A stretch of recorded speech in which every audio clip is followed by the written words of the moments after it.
ბატონი გაგო შემოძანებული საუბრობს ისმენდით ყველაფერს დავწვიდება და გვერდში დავუდგებით ყველაფერს ყველაფერი ძალიან საინტერესოა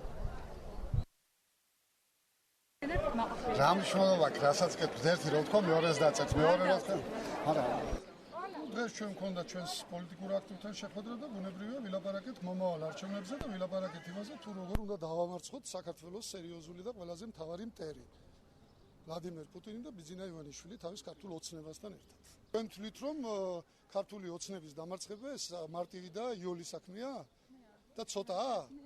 ჩვენ პირიქით თვლით რომ ეს სერიოზული საქმეა, ჩვენ სერიოზულად ვუდგებით ამ პრობლემებს, თუმცა ეს არ არის ის პრობლემა, რომელსაც ვერ გადალახავს საქართველოს მოსახლეობა. საქართველოს მოსახლეობა იმედი მაქვს, მიუხედავად უამრავი და უზარმაზარი პრობლემებისა, არჩევანს გააკეთეს ქვეყნის მომავლის სასარგებლოდ და არა ამ ხელისუფლების სასარგებლოდ ზოგადად. იმიტომ რომ მე მიმაჩნია რომ ამ ქვეყნის მომავალი გარკვეულწილად და დიდ მნიშვნელოვნად სწორედ ამ ხელისუფლებასთან არის დაკავშირებული.